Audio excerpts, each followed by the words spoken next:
The European spacecraft Ulysses has found a tranquil zone in space south of the Sun.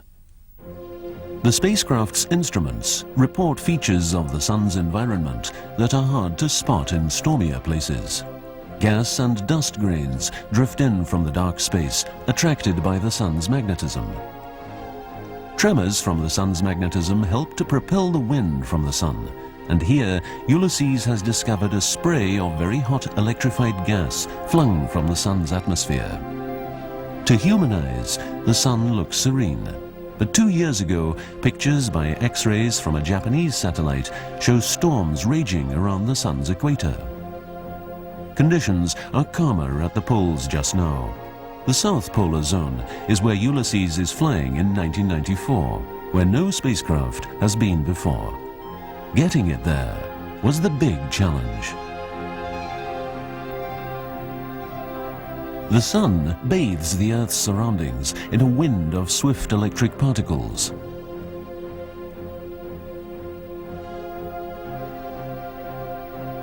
The solar wind blows far beyond the farthest planets and fills a huge bubble of space, the heliosphere. But impressions of the heliosphere have always been limited to a thin slice where the planets orbit around the Sun's stormy equator. Every spacecraft was chained to the same zone of the heliosphere until the European Space Agency joined with NASA in the Ulysses adventure. Europe built the spacecraft and named it after the crafty hero who sailed to a land beyond the Sun.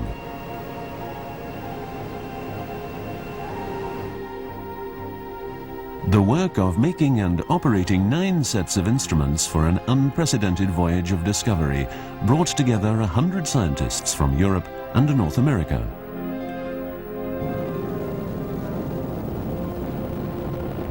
NASA sent Ulysses on its way in October 1990, but no rockets are powerful enough to drive a spacecraft out of the narrow realm of the planets. So Ulysses set off on its odyssey in the wrong direction, away from the Sun.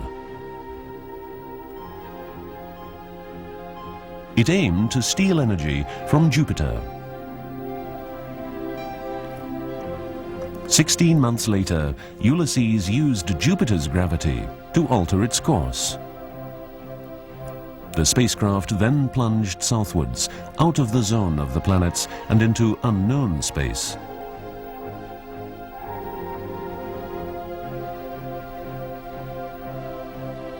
The Sun collaborated. Its fever abated, and its quieter mood helped to create the tranquil conditions that Ulysses encountered far to the south, where the solar wind blows fresh but steady, like the trade winds on the Earth. News of the outer heliosphere beyond its reach comes to Ulysses by nature's own messengers. Cosmic rays, energetic particles coming from the galaxy, bounce and scatter in the heliosphere like balls on a pin table. The spacecraft's orbit takes it over the south magnetic pole of the Sun in September 1994. The heliosphere's resistance to the cosmic rays is thought to be weakest here. Ulysses will next visit the Sun's north polar region. Its elongated orbit will return it to the south in the year 2000.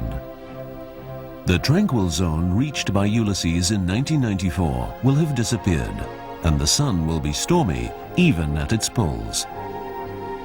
The scientific teams hope that Europe's spacecraft will still be operating in 2000, so that they can see how the heliosphere changes when the Sun's fever resumes.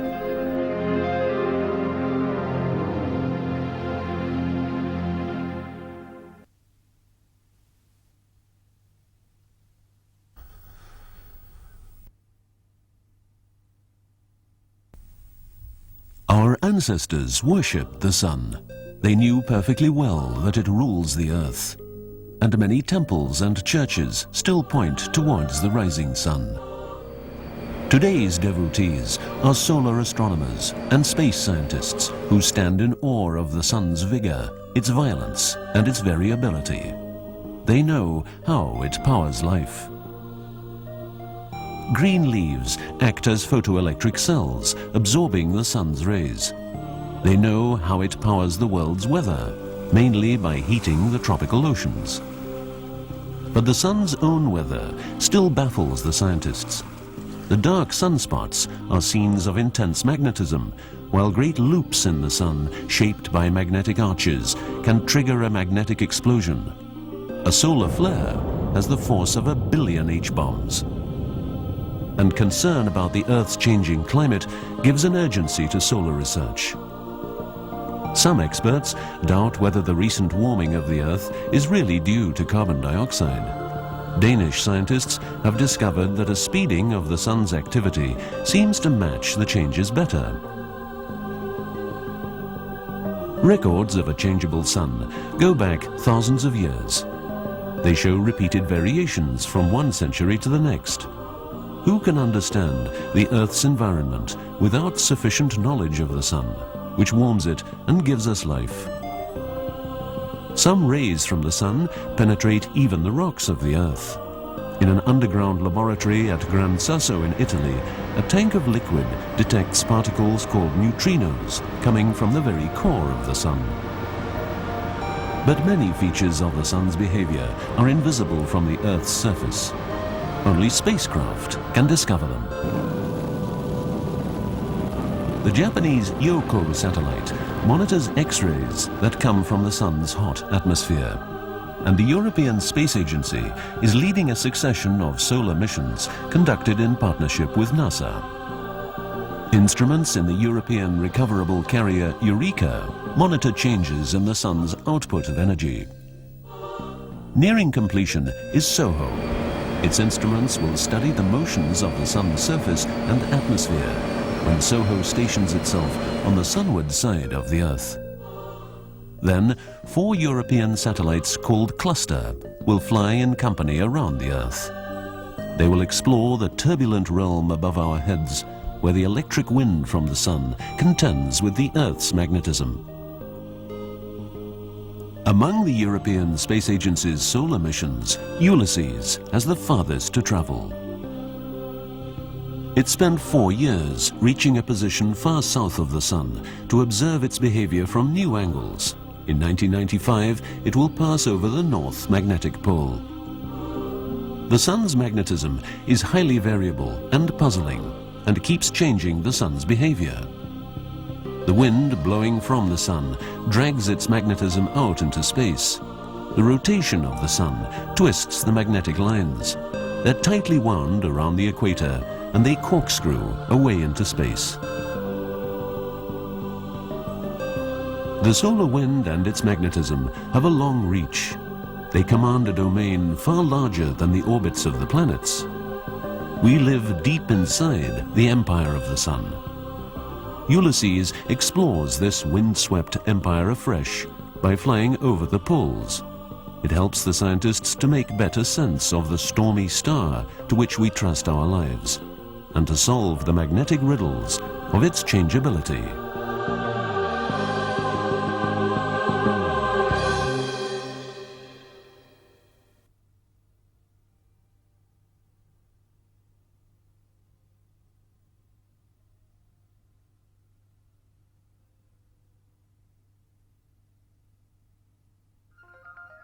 As it flies to unknown territory beneath the sun, Ulysses is doing well after 4 years in space.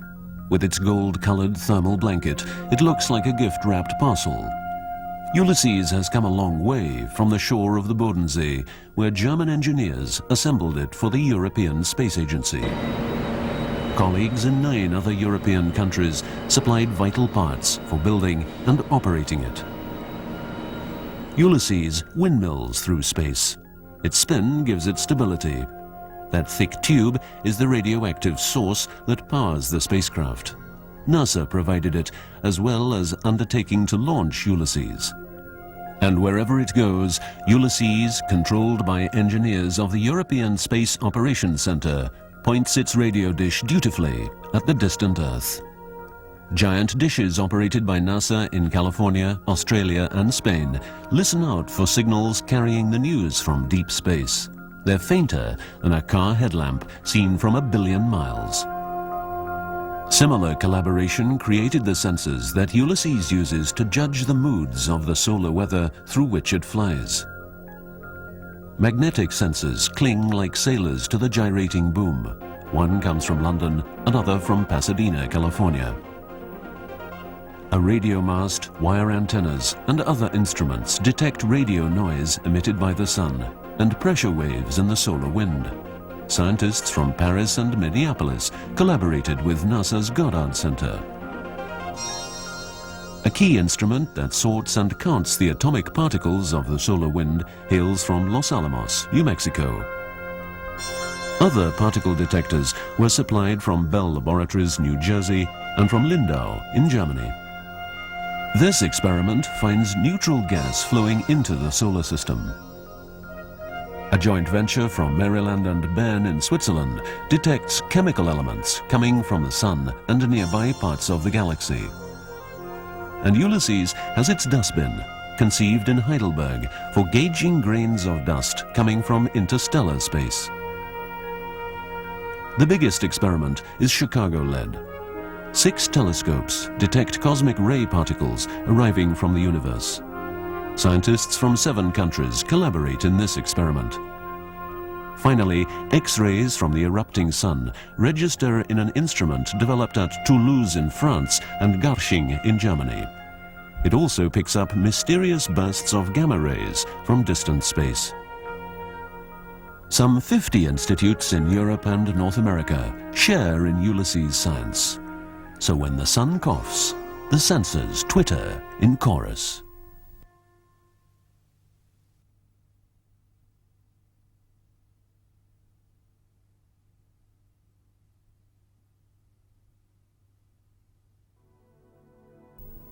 The US Space Shuttle Discovery carried Europe's Ulysses into space in October 1990.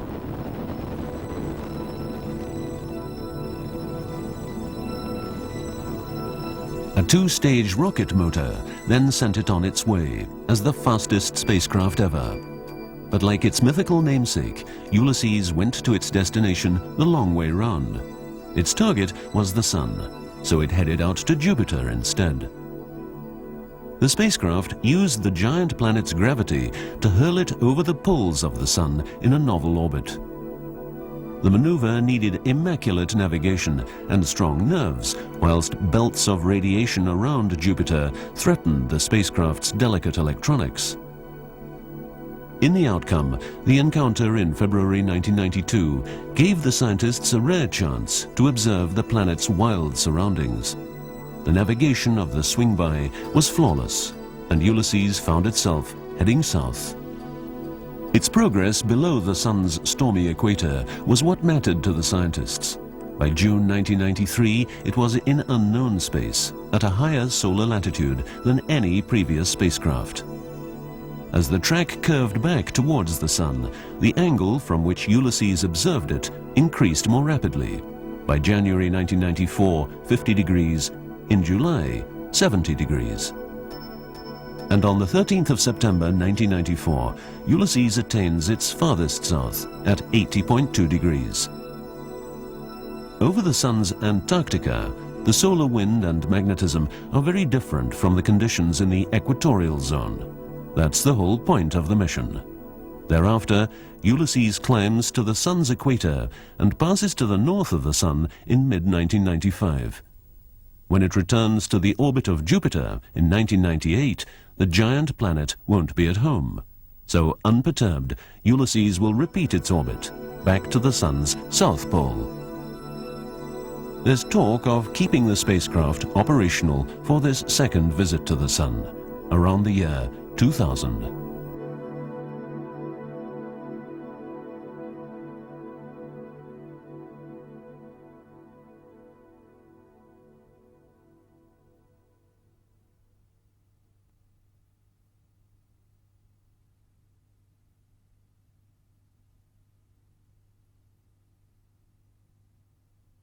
When the moon eclipses the sun, faintly glowing matter can be seen soaring high over the solar surface.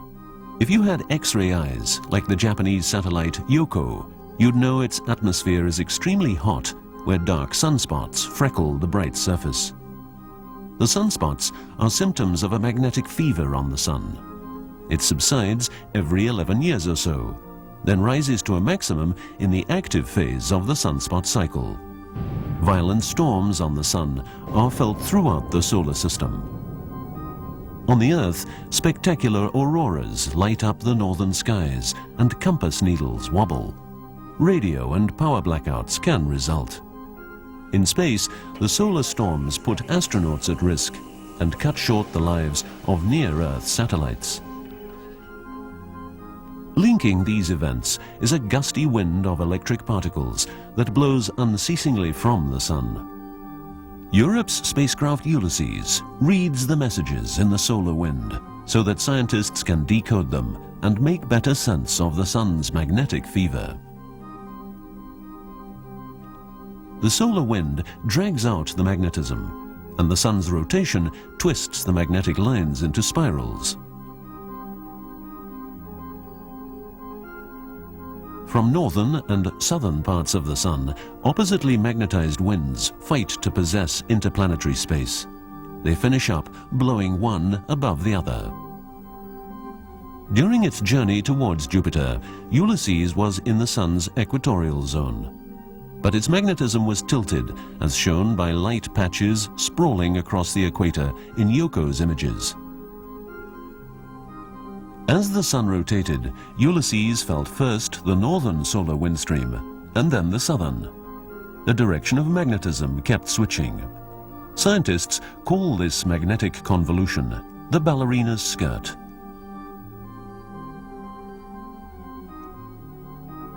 Explosions on the sun, noted by the spacecraft's X-ray detector, pursued Ulysses with blasts of high-speed particles.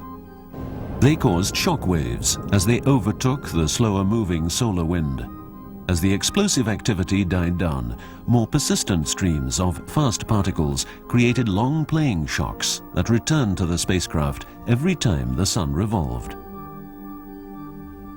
Ulysses endured solar weather of this kind after it swung around Jupiter and headed south. Not till it was 29 degrees below the sun's equator did Ulysses leave the ballerina's skirt behind. The storms abated too, and the last shockwave occurred at 55 degrees south. Since 40 degrees south, Ulysses has flown in a pure wind of southern magnetism. It came from the dark region in the X-ray picture called the south coronal hole. The sun was also quietening down as a sunspot minimum approached. The prevailing wind was much faster than in the equatorial zone, but much steadier too. Its composition had changed.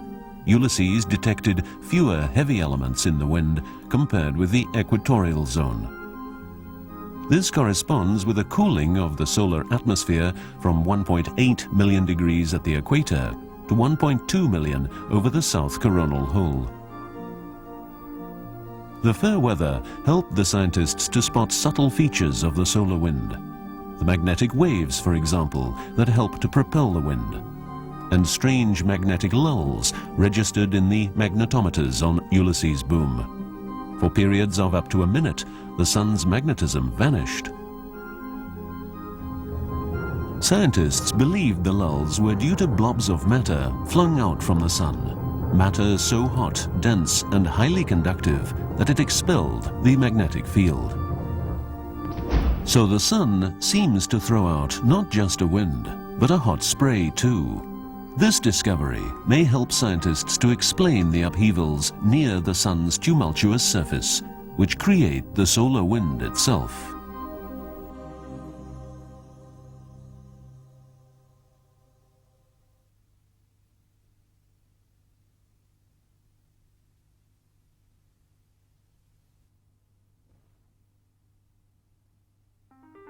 The magnetic sea around the sun, explored by Ulysses, extends far beyond the European spacecraft's orbit. Scientists picture this heliosphere ending when the pressure of the wind from the sun is no longer able to push aside the thin gas that fills the space between the stars. But the heliosphere's boundary is a long way out. American spacecraft have journeyed away for nearly 20 years without finding any edge to the Sun's empire. Perhaps the two Voyager spacecraft will, after another 10 years, find the solar wind slowing down at a distance of 10 or 15 billion kilometers. Meanwhile, Ulysses explores the outer heliosphere by analyzing cosmic rays that enter it from the outside. As high-speed atomic particles arrive from exploded stars far away, a battle begins. The far-flung solar wind deflects and scatters the cosmic rays. By the time some of them reach the Earth, they are fewer and weaker. The cosmic rays are easy to detect. They're not quite harmless, but there's no avoiding them if you live on this planet. The cosmic drizzle is weakest when the Sun is most active, at the height of its sunspot fever every 11 years or so. When the Sun is quiet, the heliosphere shrinks. It's a less effective shield against the cosmic rays. And in times past, the Sun was weaker than now, as recalled by ancient trees unearthed in Northern Ireland. Scientists in Belfast have put together dated rings of annual growth going back 7,000 years. The wood contains radioactive carbon made by cosmic rays when the trees were alive. Variations in the radioactivity suggest that the Sun is forceful in one century and feebler in the next. Making sense of this record depends on judging the battle with the cosmic rays far out in space. During its long journey, Ulysses has monitored variations from week to week, when disturbances from the rotating Sun have swept across the scene. It's seen false cosmic rays, newly created from atoms drifting in from interstellar space. First they're charged, then they're accelerated. Now, Ulysses flies far south of the Sun. Here especially, its observations of the cosmic rays will check the theories of how the battle proceeds in the outer heliosphere, and of how the advantage may tilt with the passing of time.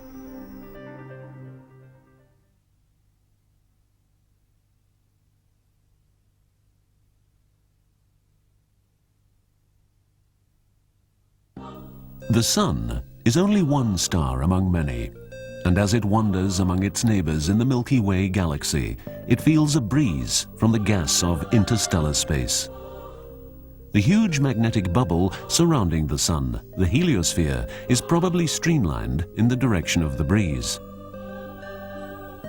Far out in space, instruments aboard Europe's spacecraft Ulysses detect the atoms arriving from interstellar space.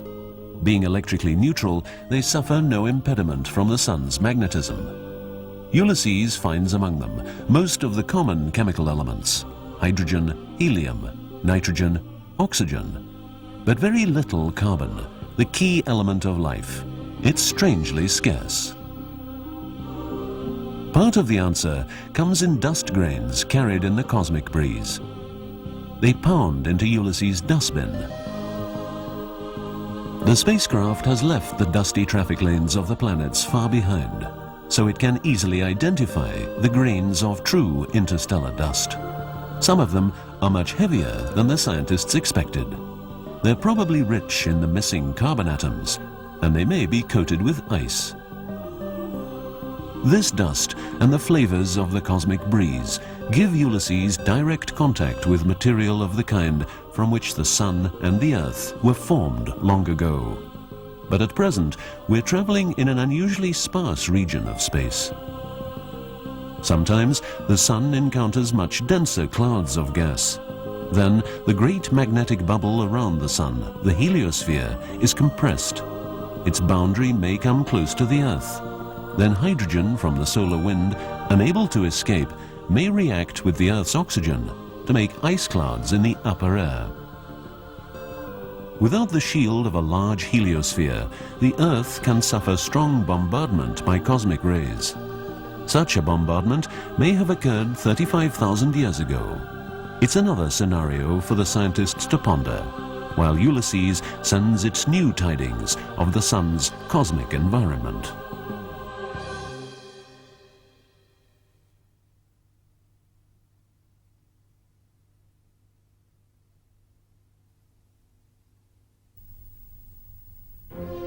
The mission of Ulysses is to observe the Sun from new angles. It comes to its first climax as the European spacecraft crosses under the Sun's Antarctic zone.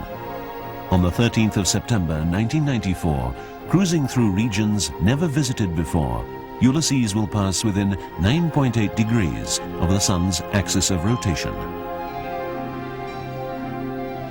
At some time in September, it should pass directly beneath the magnetic pole of the Sun. Scientists monitoring the signals from Ulysses instruments can't be sure exactly when that will happen. But that's the point of their adventure, to define and make sense of the Sun's erratic magnetism. They're prepared for surprises, but they're expecting calm conditions over the pole. The Sun's in a quiet mood this year. Magnetic tremors that drive the wind from the Sun should be plainer to see than ever before. There may be more of those strange magnetic lulls that tell of hot spray from the Sun's atmosphere. And hopes run high among the Ulysses scientists who study the cosmic rays coming from the universe at large. These energetic electric particles are usually filtered by the great magnetic sea that surrounds the Sun, the heliosphere. But there may be a hole in the heliosphere over the Sun's magnetic pole, in these quiet conditions. Ulysses may find cosmic rays pouring in almost unhindered, in the most pure state ever seen. If so, this will be a bonus to scientists who trace the cosmic rays back to their source in exploding stars far away in cosmic space. And such a discovery would help those who study changes in the Earth's climate. They could be more confident in reading past peaks in cosmic rays, recorded on Earth as symptoms of an inactive and cooler Sun. The Ulysses adventure is far from over. In 1995, the spacecraft will dash across the Sun's equator and fly over its north polar regions. The Sun may be even calmer then. The 100 scientists who run the experiments aboard Ulysses want its operations to continue into another orbit. The spacecraft will in any case fly on, out to the orbit of the planet Jupiter in 1997, and then back towards the Sun's south pole. Around 1999, the Sun's magnetism will flip, first in the sunspots and then at the poles. By the time Ulysses returns to the south polar regions in the year 2000, the south magnetic pole will have become a north magnetic pole. And it will be a time of high sunspot fever in the Sun. Stormy conditions over the pole will contrast with the calm of 1994. If Ulysses operations can continue, then Europe's bold space mission will bring even deeper understanding of how our mother star rules the space around it, in all its fickle moods.